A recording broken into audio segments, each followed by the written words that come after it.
আগামী জাতীয় সংসদ নির্বাচনে ঝালকাঠি ২ আসনে ধানের শীষের পক্ষে গণসংযোগ করেন ঝালকাঠি জেলা বিএনপি সদস্য সচিব ও ঝালকাঠি জেলা আইনজীবী সমিতির সভাপতি অ্যাডভোকেট মোহাম্মদ শাহাদাত হোসেন।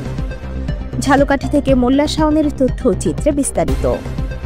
২৫শে সেপ্টেম্বর বৃহস্পতিবার বিকেল ৩ ঘটিকার সময় ঝালকাঠি পৌর শহরের কাঠপট্টি এলাকা থেকে গণসংযোগ শুরু করে ৭ নম্বর ওয়ার্ডের আবাসন প্রকল্প এলাকা, ৯ নম্বর ওয়ার্ডের পুরাতন ও নতুন কলাবাগান, লঞ্চঘাট, স্টেশন রোড এলাকায় রাত ৮টা পর্যন্ত গণসংযোগ করেন।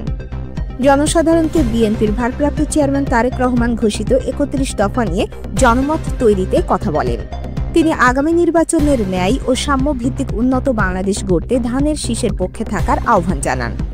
গণসংযোগকালে উপস্থিত ছিলেন ঝালকাঠি পৌর বিএনপির সাধারণ সম্পাদক মোহাম্মদ আনিসুর রহমান টাপু, ঝালকাঠি জেলা বিএনপির আহ্বায়ক কমিটির সদস্য অ্যাডভোকেট মোহাম্মদ মিজানুর রহমান মুবিন, পৌর বিএনপির সিনিয়র সহ সভাপতি মোহাম্মদ এদিন ইসলাম, সাবেক সাধারণ সম্পাদক মোহাম্মদ নাসির তালুকদার, সদর উপজেলা বিএনপির সহ সভাপতি আজিজুর রহমান বশির, পৌর বিএনপির সহ সভাপতি মোহাম্মদ মাসুদ হোসেন, মোহাম্মদ রিয়াজ হোসেন, যুগ্ম সম্পাদক আব্দুল রাজ্জাক রনি, ৯ নম্বর ওয়ার্ড সভাপতি রফিক হাওলাদার, সাধারণ সম্পাদক আব্দুল কুদ্দুস ঘরামি, ৭ নম্বর ওয়ার্ড সভাপতি মোহাম্মদ ইসরাফিল শিকদার, জেলা যুবদলের আহ্বায়ক কমিটির সদস্য ইয়াসিন আরাফাত মিঠু, জেলা ছাত্রদলের সহ সভাপতি সাইফুল ইসলাম শাহিন, যুগ্ম সম্পাদক রোপন, জেলা ছাত্রদল নেতা রাকিব, সরকারি কলেজ ছাত্রদলের সাধারণ সম্পাদক মোহাম্মদ আরিফ, সদর উপজেলা ছাত্রদলের যুগ্ম আহ্বায়ক আসিফ আল ইমরান, ছাত্রনেতা আবির লস্কর প্রমুখ।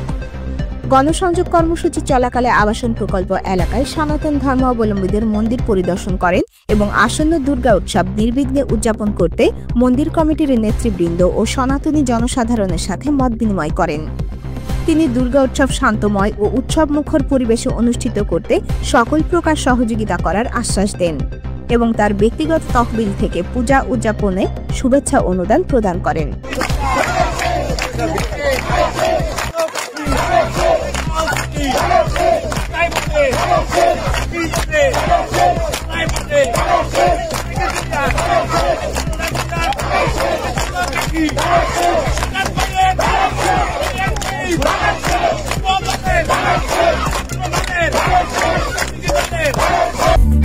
দৈনিক যায় যায় বেলা, সত্যের সন্ধানে সারাক্ষণ।